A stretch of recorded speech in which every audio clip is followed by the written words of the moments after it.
সবাইকে স্বাগতম সোনার কেল্লা দেশের ভ্রমণের পর্ব 2। আজকে আমরা ঘুরেছিলাম রাজস্থানের রাজধানী জয়পুর শহরে। আপনারা কিভাবে জয়পুর শহর ঘুরতে পারেন, কিভাবে প্ল্যানিং করবেন, সেই সম্পূর্ণ এই ভিডিওতে থাকবে। তাহলে চলুন শুরু করা যাক। তো আজকে হচ্ছে রাজস্থানের পর্ব 2 সোনার কেল্লার। তো আমরা এখন ঘুরতে বেরোবো। তো সবাই রেডি হচ্ছে, এদিকে মামা আর আমি রেডি হয়ে গেছি, এদিকে মা আর মাসি রেডি হয়নি এখনো। তো আমাদের এই হোটেল থেকে ভিউ খুব সুন্দর আসে, এই যে খুব সুন্দর। হ্যাঁ, এটা আমরা তোমার হাওয়া মহলের কাছে থাকছি না অবশ্যই, কিন্তু যে শহরের যে ভিউটা সেটা দারুণ আসে। তো এখন আমরা বেরিয়ে যাব, এক্ষুনি বেরিয়ে যাব আমরা ঘুরতে। তো কোথায় কোথায় যাচ্ছি দেখতে থাকুন, চোখ রাখুন। আমরা বেরিয়ে পড়েছি ঘুরতে যাওয়ার জন্য। কোথায় যাচ্ছি চলো দেখাবো সেটাই। এই যে মেট্রো করে যাব, এখন মেট্রো করে যাবো বাড়িচোপান। ওখান থেকে হচ্ছে তোমার হাওয়া মহল, সিটি প্যালেস সব কাছে। মেট্রো স্টেশনে চলে এসেছি। তো এখন যাই দেখি কত কি টিকিট নেয় মেট্রোতে, সেগুলো বলবো আপনাদের। তো ভিতরে ক্যামেরা করা অ্যালাউ আছে কিনা জানি না, অনেক জায়গায় থাকে আবার থাকে না। তো সেই জন্য মেট্রো স্টেশন যদি থাকে আমি অবশ্যই দেখিয়ে দেবো যে কেমন এখানে মেট্রো স্টেশনগুলো। আমরা যে হোটেলে ছিলাম তার খুব কাছেই ছিল মেট্রো স্টেশনটা। এটা হচ্ছে রেল স্টেশন মেট্রো। তো এই স্টেশনটা খুবই পরিষ্কার পরিচ্ছন্ন এবং ছিমছাম ছিল, লোকজনও খুব একটা নেই এখানে। এইগুলো হচ্ছে মেট্রো লাইটের স্টেশন, কারণ মেট্রোগুলো ডাব্বাও খুব কম। তো এই যে রেল স্টেশন, ওই যে দূরে যে পিঙ্ক কালারের কেল্লার মতো বিল্ডিং দেখতে পাচ্ছ, ওটাই রেল স্টেশন। এটাই Jaipur rail station, main rail station, এটাই তার মেট্রো স্টেশন। তো এই যে মেট্রোগুলো দেখতেই পাচ্ছ, খুবই ছোট ছোট হয়, 4টে ডাব্বার হয়। এটাই হচ্ছে মেট্রো লাইট। এখানে লোকজনও খুব একটা ওঠে না, খুব কমই ওঠে। যে এই যে হচ্ছে মেট্রো স্টেশনের ভেতরের পরিবেশ। তো এখানে না একটা সিস্টেম দেখলাম যেখানে লেডিস বা সিনিয়র সিটিজেন লেখা, ওখানে সবাই বসছে। তো আমি তো প্রথমে একটু ঘাবড়ে গেছিলাম, কিন্তু দেখি সবাই যখন বসেছিলাম। তো এইটা হচ্ছে বাড়ি চোপার, এই স্টেশনে এসেছিলাম। ছোটি চোপার আর বাড়ি চোপারই হচ্ছে একমাত্র আন্ডারগ্রাউন্ড মেট্রো স্টেশন, বাকি সবই আপার, মানে ফ্লাইওভার বা ওভারব্রিজ করা, সেখান থেকে মেট্রো চলে। তো এখান থেকে একটা অটো সেট করে আমরা কোথায় কোথায় আজকে ঘুরবো জয়পুরের প্রথম দিন সেটাই প্ল্যানিং করে নিই। এই যে গেটটা দেখতে পাচ্ছ, এটা হচ্ছে জয়পুরের পিঙ্ক সিটির গেট। এটাই হচ্ছে পিঙ্ক সিটির মেইন গেট। তো আমরা চলে এসেছি এখন মৌজ মেলে, মৌজ করতে। তাই তো অনেকগুলো অ্যাক্টিভিটি আছে মৌজ করতে। তো এই যে টিকিট কাউন্টার, এখান থেকে টিকিট করাতে হয়। তো এখন জানি না কোথায় যাব। তো এখন জল খাচ্ছি, টিকিট কাটা হয়ে গেছে। তো চলো কি কি মজা করে দেখা। ভিডিও শুরুতেই বলে দিই, মৌজমহল একদম অর্থিত না। মৌজমহল কোনো রাজস্থানের কালচারকে সেভাবে এনহ্যান্স করে দেখায় না।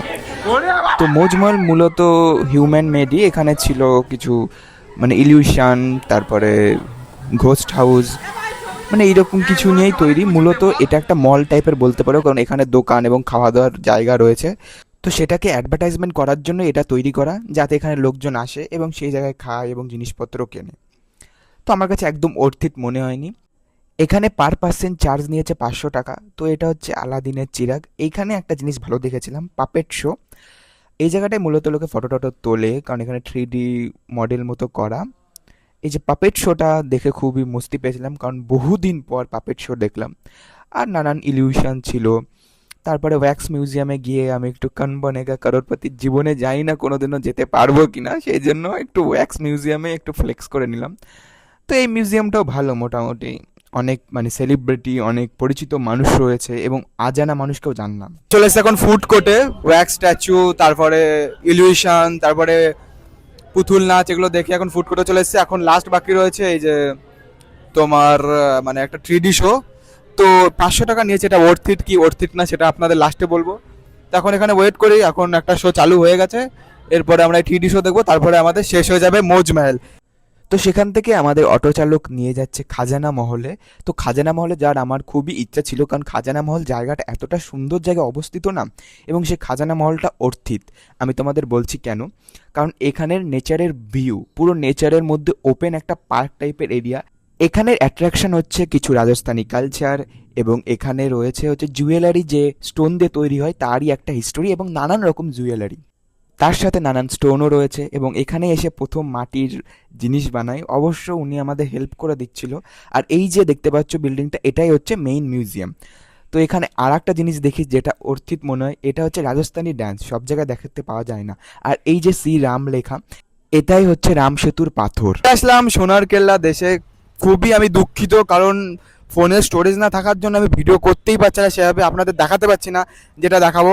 আর আমার পিছনে রয়েছে জলমহল। এই জলমহলে প্রবেশ করা যায় না, এই বাইরে থেকে দেখতে হয়।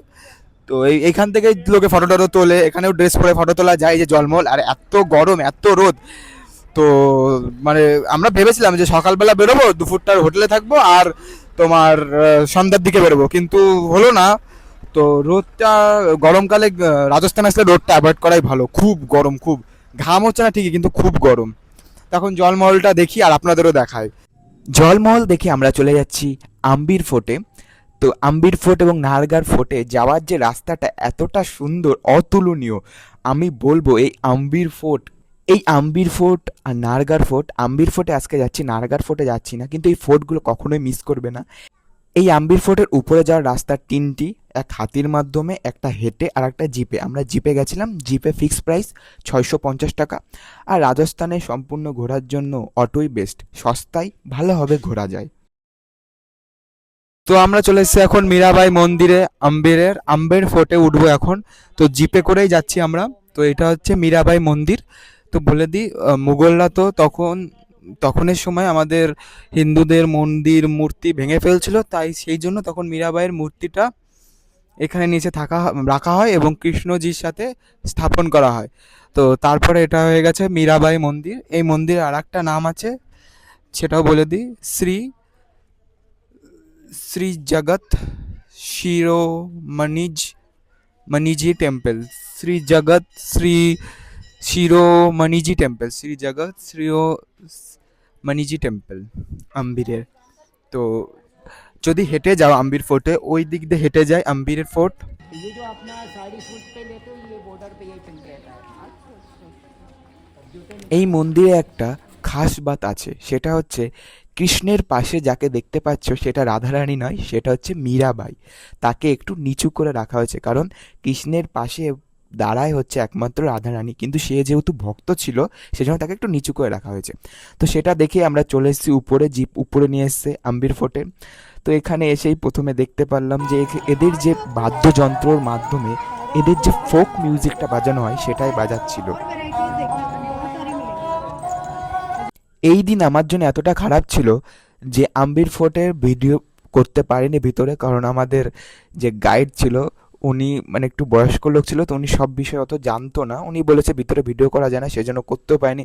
এখানে আমার মাইকের অবস্থা খারাপ হয়ে যায়, আমি সেই জন্য কথা বলেছি কিন্তু সেইগুলো না ঠিক করে রেকর্ডিং হয়নি, এবং ফোনের স্টোরেজও ছিল না। তো আম্বির ভিতরে অনেক কিছু দেখার আছে, তোমরা দেখো, একটু সময় নিয়েই যেও, এবং গাইড হায়ার করে, একটু ভালো দেখে গাইড হায়ার করবে। আমাদের যে গাইড ছিল সে হিস্টোরির বদলে বেশিরভাগ কোথায় কোন মুভি শুটিং হয়েছে সেটাই বলছিল।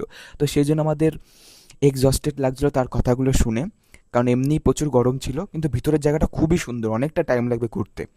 প্রচুর মূর্তি রয়েছে, মায়ের মন্দির আছে, সেগুলো দেখো, খুবই ভালো লাগবে তোমাদের।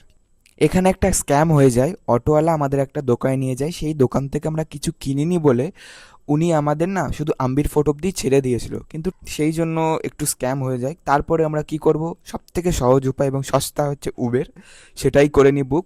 সেই গাড়ি করে মেট্রো স্টেশন এবং মেট্রো করে চলে আসি হোটেলে। এই যে আমাদের হোটেল গঙ্গা কৃপা, চাইলে থাকতেই পারো। প্রাইসও ঠিকঠাক ছিল এবং রেলওয়ে স্টেশনের একদম পাশে এবং মেট্রো স্টেশনেরও পাশে। তো আজকে এই পর্যন্তই ভিডিওটা। জয়পুরের পর্ব এখনও শেষ হয়নি, আরও অনেক জায়গায় ঘুরেছি, সেগুলো আসবে এক এক করে। তো যদি এই ভিডিওটা ভালো লাগে, ভিডিওটিতে অবশ্যই লাইক এবং চ্যানেলটিকে সাবস্ক্রাইব করতে ভুলো না, যেহেতু পরবর্তী ভিডিও খুবই তাড়াতাড়ি আসবে সবার আগে নোটিফিকেশন পাওয়ার জন্য। ততক্ষণের জন্য ভালো থেকো।